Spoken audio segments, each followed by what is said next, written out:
fever started to lower a little bit, but then there was a note in there that he would be too active in class. And then the fevers would lower a little bit more. And then he was diagnosed with ADHD in the 3rd grade. So we had this crossing of like physical symptoms. And it finally hit me what a misdirected immune response was.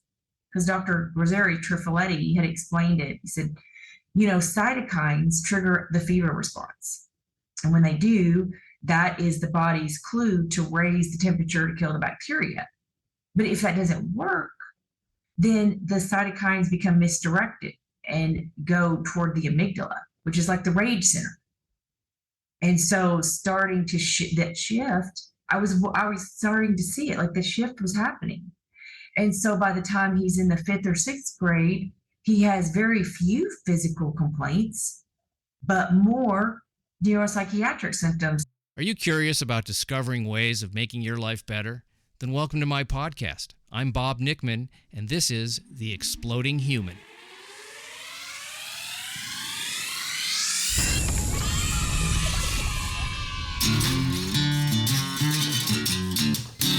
Listen in while I talk with all kinds of people in the fields of personal growth, health and healing, alternative therapies, psychology, spirituality, environment, and the future. I'm looking for those answers that make life better for everyone. You'll meet cutting-edge practitioners, doctors, artists, filmmakers, business people, and those who have overcome challenges. The brave, the curious, anyone who is out there helping us humans to explore, expand, and explode. Hey, welcome to The Exploding Human. My name is Bob Nickman. My guest today is Elizabeth Harris, and we're going to be talking about her book, What is Wrong with My Child, and the immune condition she and her family found themselves in after her son came down with strep, and the ongoing symptoms that baffled herself and the doctors. But first, I'd like to invite you to visit my website, theexplodinghuman.com. Over there, you can listen to episodes, read synopses, see photos of my guests, and there's a little bio on myself. You can also listen to the show on YouTube at The Exploding Human with Bob Nickman. As I said, my guest today is Elizabeth Harris. Elizabeth had a very successful spa business where she developed a device for reduction in cellulite. And when her son was 11, he came down with strep and was treated conventionally with antibiotics. But things seemed to be getting worse and worse as time went on, and she became very baffled about what the situation was. It was not being helped by any of the doctors. In fact, her son began to act out in behavioral issues and wound up being incarcerated in juvenile detention. So we are going to be talking about the root cause of most autoimmune conditions. It is not mold, vaccines, GMOs. And we're going to also talk about what are genetically modified intracellular infections. Where did they come from? And we're also going to discuss how to reform the juvenile justice system. It seems to be a last resort for children with behavioral issues, when in fact the cause of many of the behavioral issues have to do with biology. There's a lot to this story, and over the years, Elizabeth has uncovered some amazing information, and her mission is to help other parents and families suffering through these kinds of things to find help. It's an amazing talk, and I really feel for the pain and the suffering and the confusion that Elizabeth went through and her family went through. Thankfully, they did find some solutions, and this is a very important discussion. So without further hesitation, this is Elizabeth Harris. Good morning, Elizabeth. I'm so glad you're here, and I am really excited to talk about your story, what transpired, and we had a nice little conversation beforehand. How you doing today? I'm doing pretty good.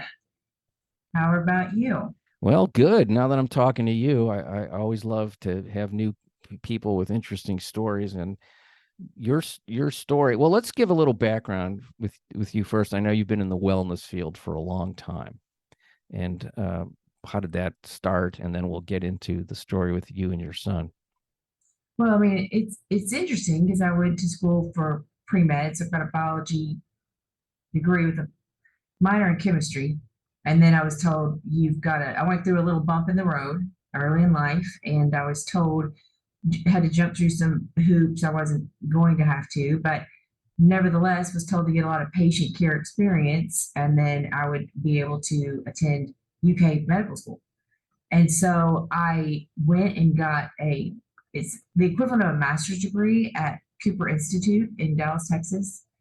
And I was trained on cardiac rehabilitation and sports medicine and physical fitness. And I was so young. And I just got out and I said, well, I guess I'll start a cardiac rehab program. And I did. I found some physical therapists and wrote a protocol, and that went well. Got into personal training. There was a doctor at the gym. So they asked me to run the aerobics program. And so I did that and then started the nutrition program. And I got into that and I worked under a really smart man. He had a master's in business and he started teaching me pro formas and projections. And I'll tell you, I loved that. And so it was so interesting and exciting being able to have this combination of the weight loss, physical fitness, and cellulite reduction treatments they had available, and then also the business end. So I just stayed in this field. And to that point, grew the spa or the nutrition program and ultimately bought it, opened a second location down here in Franklin, Tennessee. And I've been here ever since. And of course, I think I just have a little entrepreneurship because I ended up working out a new skincare, line. It's called Alea Skin, and then the cellulite reduction device. My career was going really well. I was traveling internationally as a spa consultant and a trainer in multiple arenas when my son did get sick. And from what I read, it was diagnosed as a strep infection. And it was treated with antibiotics, which at first appeared to be very successful. Like most people that get strep, antibiotics get rid of it. That's not and it got rid of the symptoms for a while, but then something else happened. Yeah, a couple of weeks after the strep, he came down with some very bizarre bizarre is not the right word. They were scary as a mother. I mean, you're watching your son just deteriorate for no reason. And at the time, I didn't know it was because of the strep.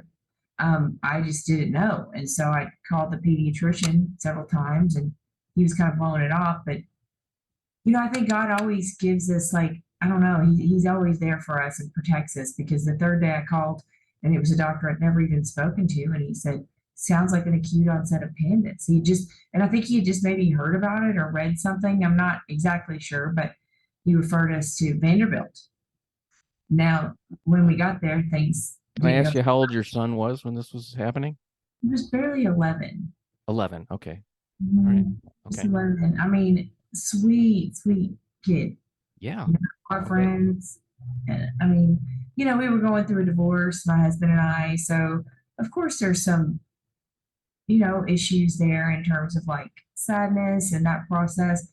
But the symptoms that he was experiencing were nothing related to that. It was, he felt like bugs were crawling on him. And over 3 days, he was crouched in the corner and it was really sad to see. And so, but when we got there and we checked into the emergency room, I thought PANDAS would be just I hate to say cancer, or like any other diagnosis that the medical professionals would just know what to do.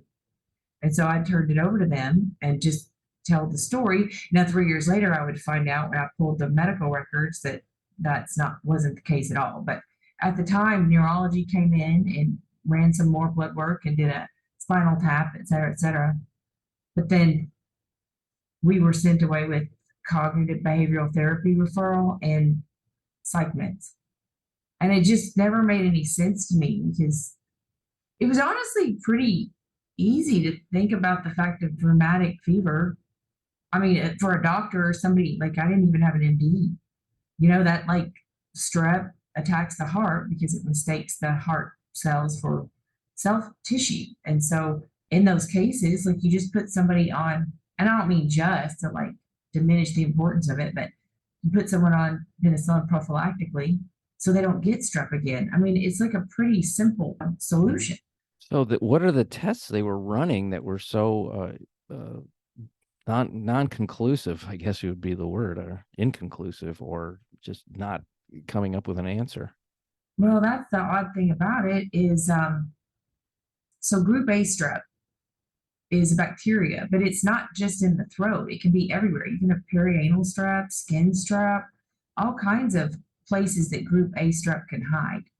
And so a simple throat culture is never going to get it. You have to draw blood.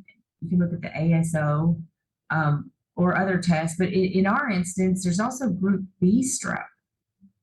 Group B strep is kind of in the sinuses most often, a lot of times. And so in these kids, it's important to do blood draws. And so that was the only test that I could find that was tied to this syndrome that had been mentioned. And so I did, while we were there, request the test for that. And his anti-DNA speak titers were 1480, which is really high.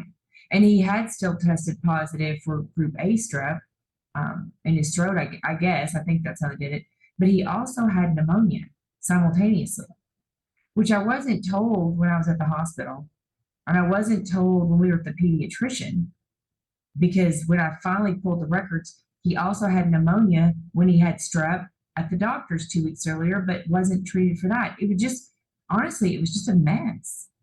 And so, I'm going through this 3-year period believing group A strep is Satan and he can't get it. And, terrified as a parent when somebody has it at school or, and then come to find out it's not just group A strep, it's group B strep, it's viruses, it's allergens, it's like certain kinds of foods. And I'm like, what am I supposed to do? Because this kid being my beloved son, gets exposed at school to a virus, and instead of the sniffles, he gets psychosis. I mean, how do you deal with that when nobody believes you and you're not a psychiatrist and you're not a doctor? And I've got to say, the things that he was able to tap into in his brain when he had the flare-ups was very confusing. Things he'd never seen before, or things that you wouldn't normally be able to accomplish at that age in his environment. You mean almost on the positive side, like creative things, or sometimes, yeah, or sometimes no. I mean, it was whatever he was, and I've come to believe, how this goes, that it's really where he was when he went into encephalitis. Autoimmune encephalitis is what they call this now. Okay. So for instance, if his friend was over and they were playing a video game and he was playing something about cars, when he would get to the certain point, that's where he would kind of stay stuck. Or on the alternative, if he was doing research into something, then that's where he would get stuck. Like one time it was Apple. I don't know why he was like looking into something for school, and that was the whole thing. So it just kind of, I can't explain it, but that's just my observations. Oh, it's like his brain got hijacked by this. Exactly. Yeah. Okay. That it seems like the simple version of it, where he didn't have any control over what was going to be going on in there. And so I'm assuming because he landed in juvenile detention that there was some violence or some type of acting out. Quite the contrary. And this was like, I've beat myself up for 10 years now. I'm trying to go to all these doctors to ask them for help. I mean, multiple referrals to neurologists and go. I mean, I can't tell you how many places we went. And I was working with the school. We had implemented this total transformation program and implemented it like perfectly for all year. And I was going and working with the assistant principal. Every time there was any kind of issue, I would drive out there, no matter what it was. I would drop everything and go out there because I quit consulting and sit with her. We would talk through it, and then we would go through, what's going to happen, because we were doing rewards and consequences. And they were never like things you would think it would be. It was like you said, and they were kind of coming in clusters, which was really odd. So he'd be fine for however long, and then all of a sudden in 1 week, 4 bus referrals. Like, that makes really no sense. It was not consistent whatsoever. And so she was tracking it, and I was like, well, what happens if we can't, get this under control? And she said, well, the next step is juvenile, which I've really never heard of. I might have heard the word, but I didn't know what it meant, you know? And then also the parental support hotline at Total Transformation said that was the next step. You enlist the help of authorities. Now, authorities being, I didn't see that a police officer, as I see one on TV, that would be the same person taking control of this small. I mean, he was not big at all. He was like just 13 or 14. You know, he was kind of thin. He looked, I mean, he dressed well. I mean, I don't know. He just didn't look like somebody that would ever be in jail. But unfortunately, even though I contacted the officer and he came to the house and we discussed it at length, he told me that there were services. And so in my scientific, logical, Snow White brain, I guess I thought that we could get a court order that would force any doctor to give him what he needed. Certainly out of not knowing certain things and out of desperation, you're the hope that somebody who knows more can help would be a logical thing to think. Absolutely. Well, and believing that the people that are in charge of our children really like children and have their best interest in mind. That was like just something I falsely believed. Unbeknownst to me, that year on January the 1st of 2013, they had done a private charter juvenile court in Williamson County, Tennessee. And I didn't know what that meant until recently, but I think that means research at this point in time. And while there's still an ongoing case, I guess, I don't even know. Come to find out recently, our attorney threw the whole thing. So it's just, what do you do? I don't know if I'm not supposed to talk about it. Am supposed to talk about it. I'm not supposed to be the conservator. It's just nonsense. And that's what I've just come to learn, is that there is a driving force behind our chronic illness in this country. There is a driving force behind how we suffer. It is, to me, mass genocide. That's how I see it now. Because the bottom line is, when you have the answer and you stand by and you watch people suffer and you encourage it and you promote it, to me, you're guilty of what happens to those people. And so, you know, I'm not a doctor. You're not, I mean, all we can do is try to tell people the truth and pray for them that they can get to somebody that will go against whatever they're being told to do outside of an institution and get these kids some help somehow. I wonder what the percentage of kids that are incarcerated, let's just use that word because they are incarcerated in these places, are because of physical situations and not because they have crappy parents. And I'm sure you took a lot of heat as a parent and were looked at and judged. We can get into that if that's something you want to talk about. But a lot of times people blame parents for things. And, you know, I what do you think the amount of the percentage of kids that are in these places are because of some kind of a physical situation, and also that it's made worse by some of the psychiatric drugs that are being given? Oh, 100%. Because I will tell you that psychiatric medications, and this is Dr. Nicholson, you know, they suppress the immune system. So you got a kid with an overactive or misdirected immune system, and they don't get the right treatment or the right diagnosis. It just continues to get worse, and then they put a lid on it with the psychiatric medication. So, I mean, I think that is partially, you know, we have to take our experiences and use them for good. So I watched all these kids and all these parents. I met a lot of the moms because, unfortunately, I was one of them at the time. Yeah. And I sat and talked to them, and I looked at their kids, and I watched as the kids that were being arrested were checked in with their steroids and their Zithromax. I watched it. Yeah. And I just got sick over it because I was like, these kids are being traumatized. We're doing, you know, an entire nation of children are being incarcerated and forced into these psychiatric institutions. And it's so damaging. Like, what if I had not had the level of confidence when I went into this, I would have never made it through, you know. And it's very sad situation. What finally transpired that you figured out what was the underlying cause, and then how did you go about remedying his situation once you figured that out? How did you figure it out?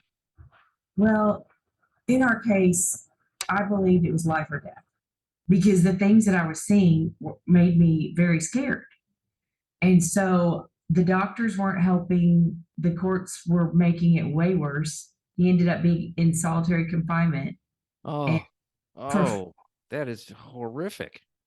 5 weeks, they only let him out an hour. I mean, I couldn't breathe for 5 weeks. I couldn't believe that in our country, that in our state, in our county, that a child with an illness would be locked in a cell this big. I mean, it was, I Like medieval torture to me. I can't even imagine somebody thinking that that was going to be a solution to anything. no, he tried to kill himself when he was in there, and they just came in and said, "Don't do that." Like, you, and they had cameras. So some sick, excuse my language, you know what? Yeah. Motherfucker. Thank you. Disgusting psychotic monster, yeah, is seeing this. And I'm like, okay, who are these people?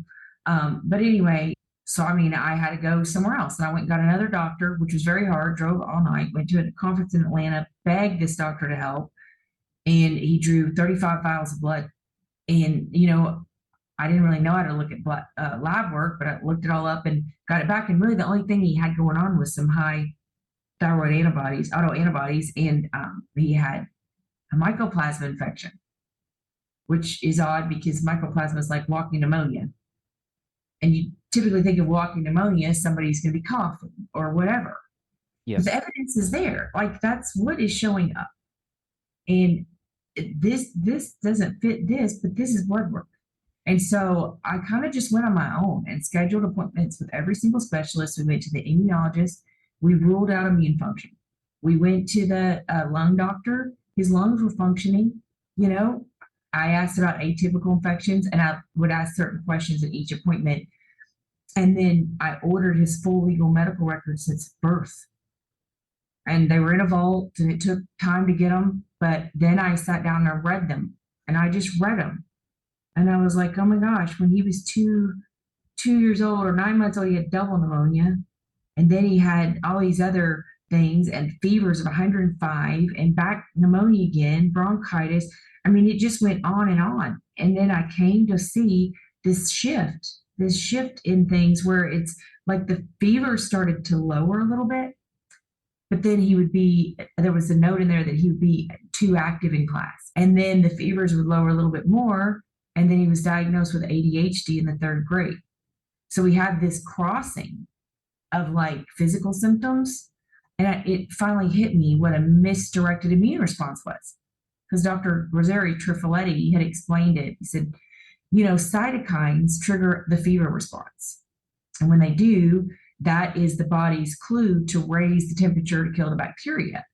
But if that doesn't work, then the cytokines become misdirected and go toward the amygdala, which is like the rage center. And so starting to that shift, I was starting to see it, like the shift was happening. And so by the time he's in the 5th or 6th grade, he has very few physical complaints, but more neuropsychiatric symptoms. So that's when I finally grasped it. Like, for him, OCD could mean sinus infection. ADHD, a heightened ADHD could mean a virus. And so I started to get it, at which point I about broke down because I thought, how am I going to do this? How is he going to live life?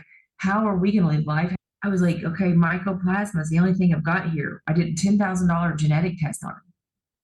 Nothing. Didn't even have the gene for autoimmunity, not the gene for OCD, not the gene for ODD, no genes for anything. Aside from that, I had 2 adopted children that weren't even our genes, and they were coming down with symptoms and boils.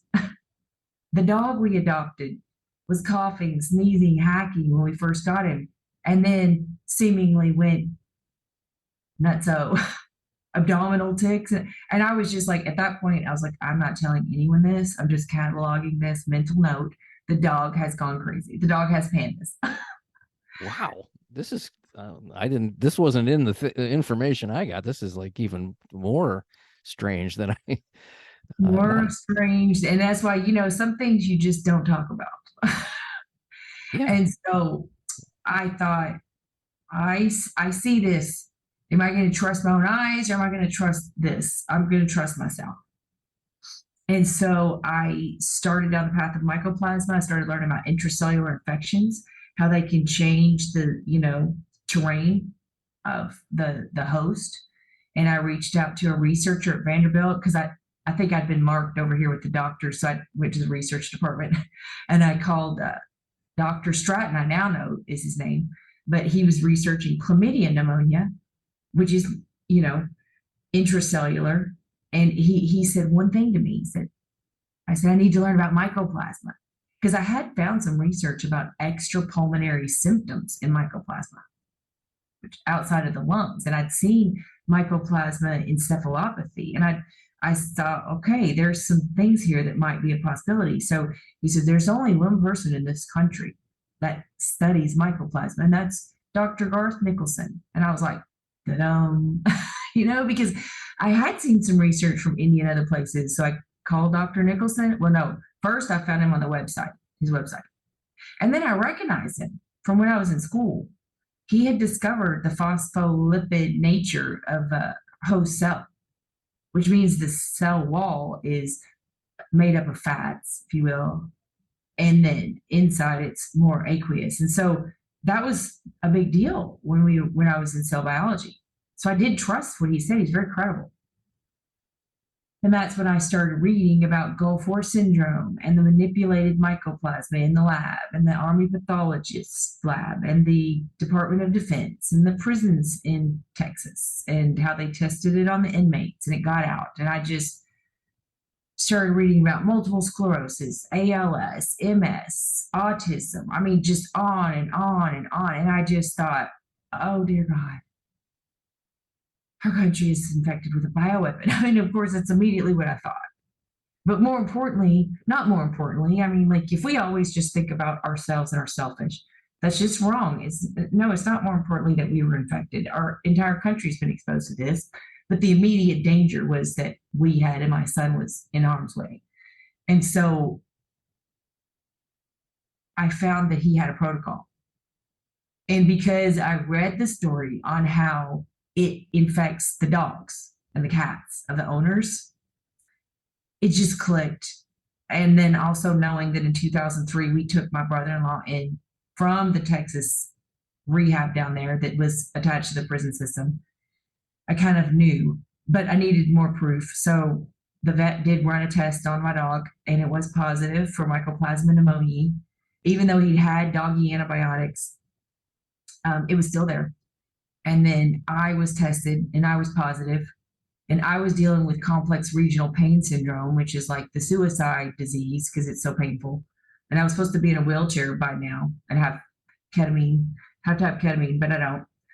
So I read his protocol, and as carefully as I could, I saw that we needed all these different antibiotics. And I'm like, I couldn't even get penicillin. How am I supposed to get this? And it was pharmaceutical. Like I said, I mean, God just came into the spa and was like, oh, you can get those online. And I'm like, you can get them online?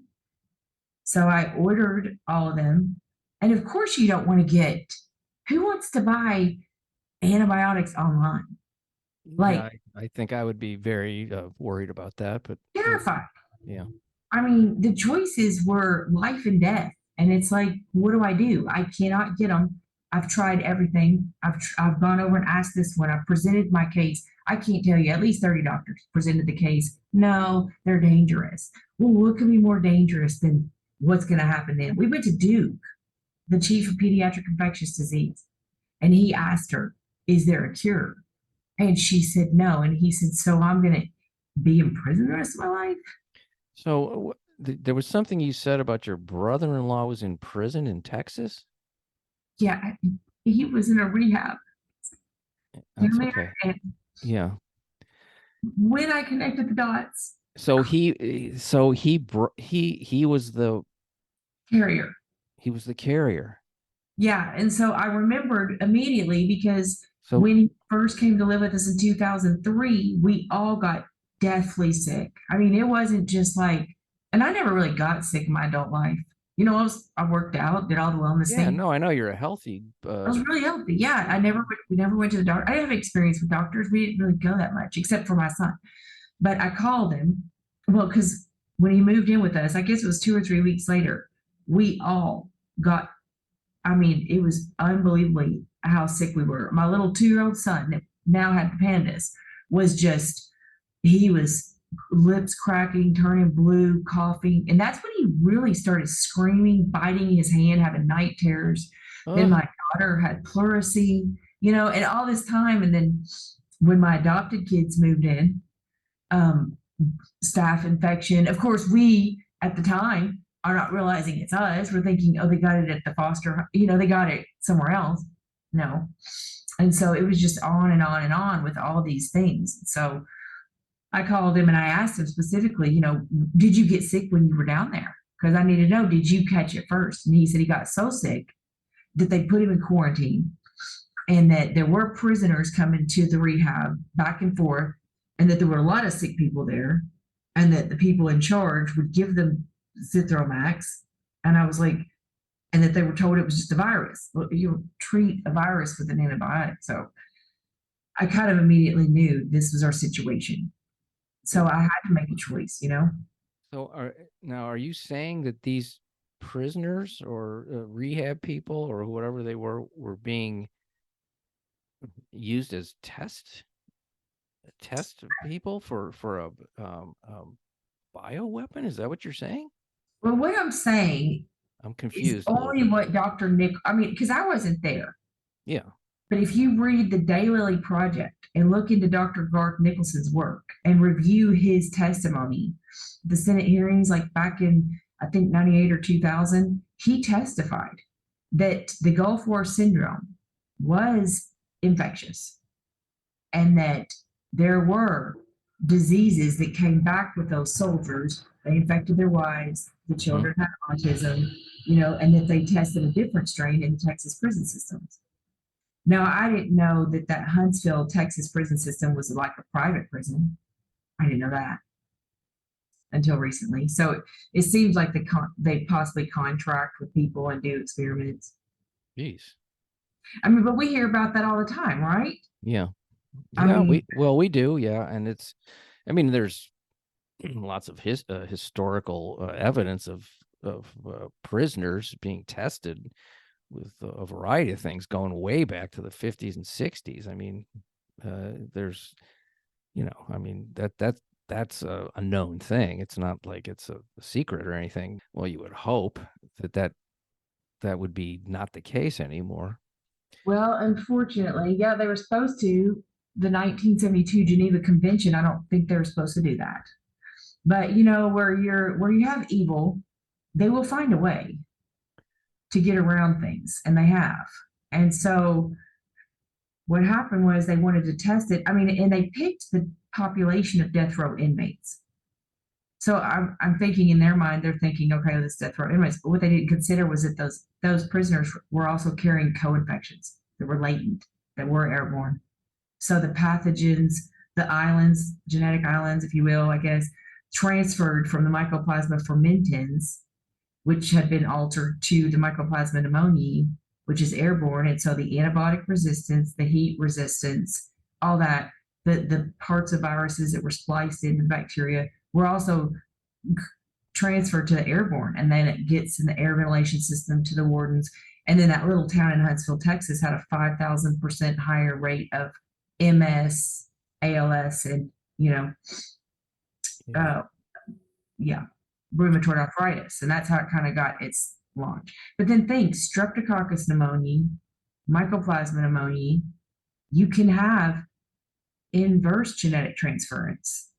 So you can transfer those pathogenic codons to this. So now our nasal, that's why we're all, I'm not saying that's why we're all, but that's why, a lot of people just have this chronic whatever it is, because it was developed like that.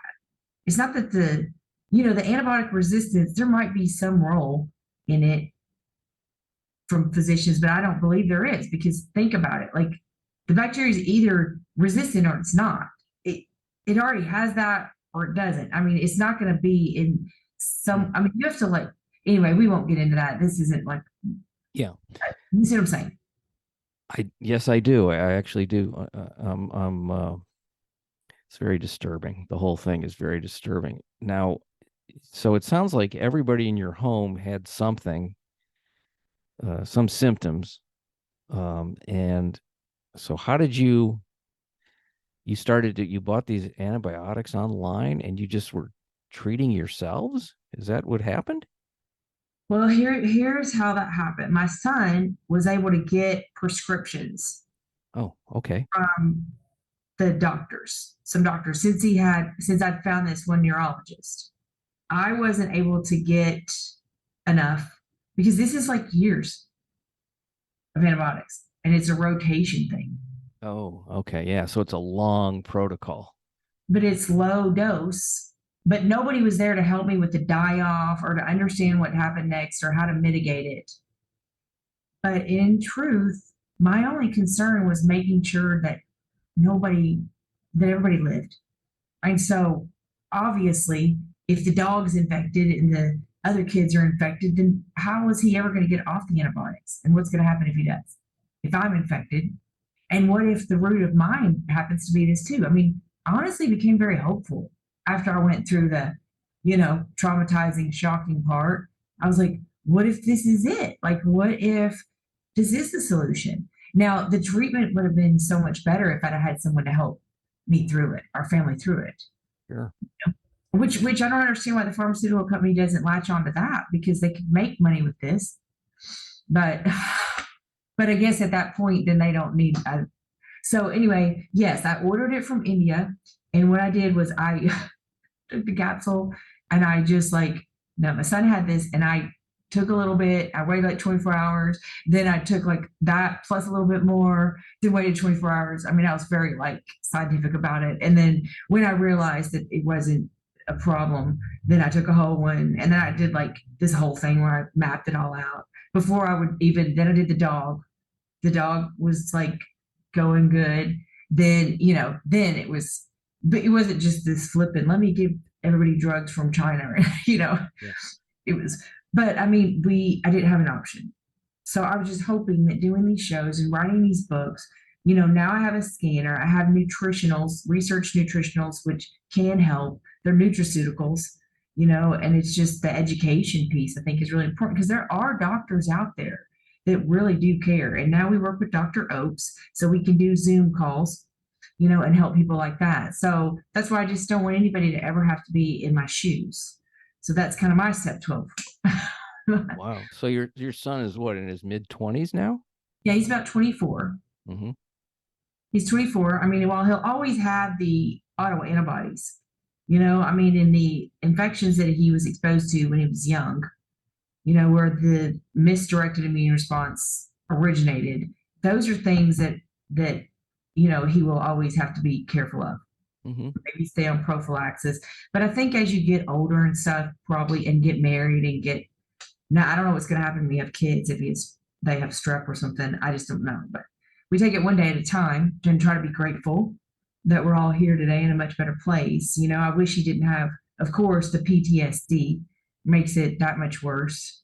And it's like, so now he not only has this horrible thing that he was going to have anyway, he also has this horrible thing that he didn't need to have. And it's like, why do that to people?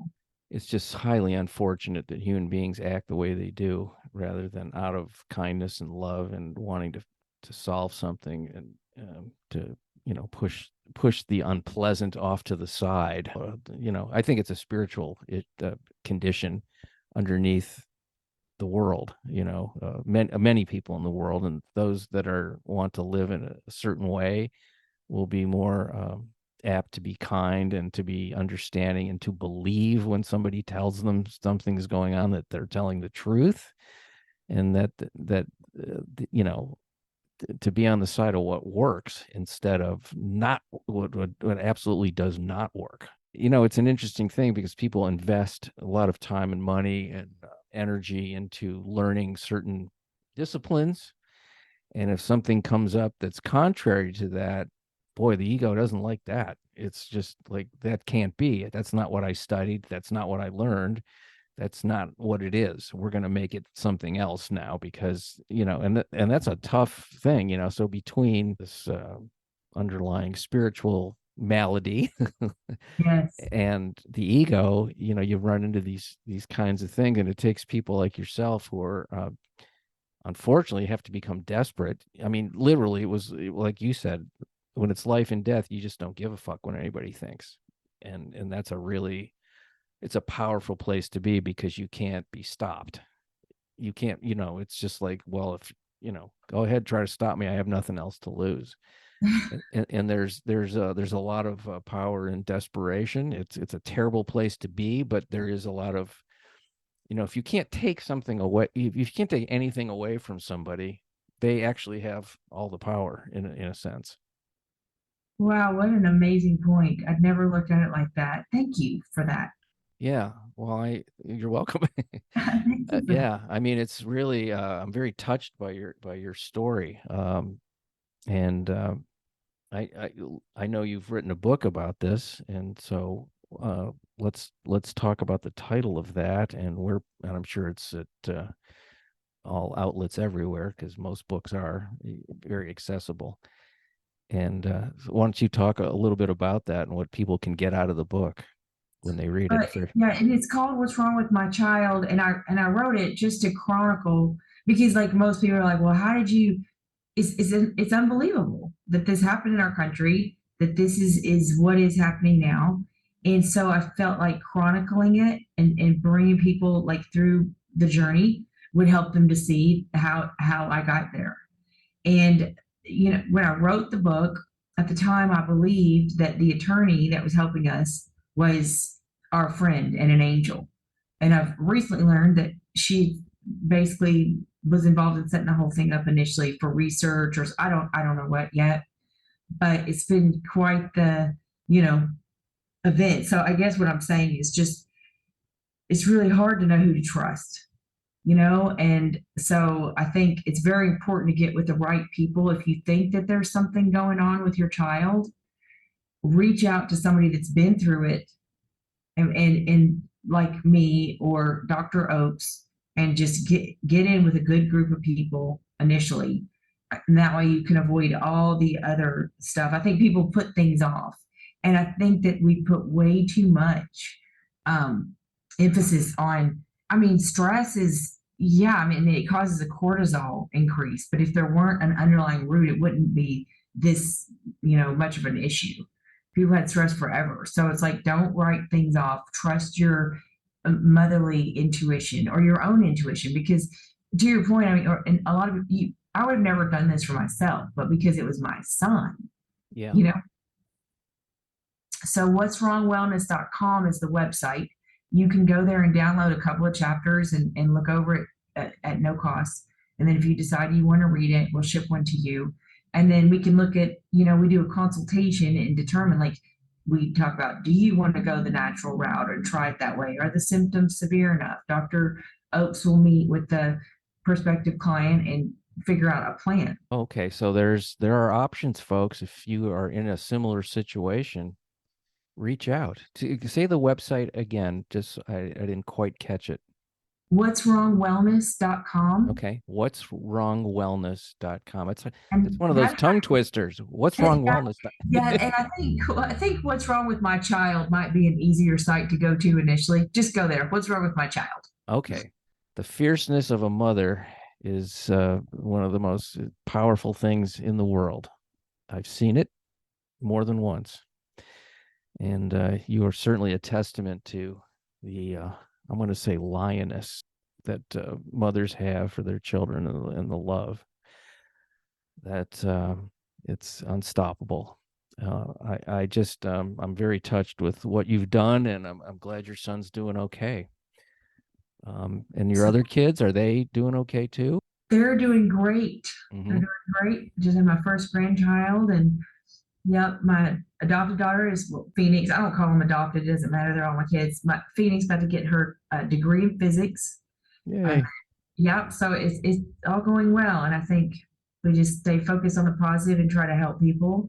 And that's what life's all about. Thanks for being on the show. I really appreciate your time and certainly your monumental efforts to help your son and to help other people. It's really very touching. Thank you. Thank you. Much appreciation for you folks listening to The Exploding Human. The website is theexplodinghuman.com. The YouTube channel is The Exploding Human with Bob Nickman. I want to thank Elizabeth Harris one more time. Please check out the book, What's Wrong with My Child? And I hope everyone has a fantastic day. Thank you for listening.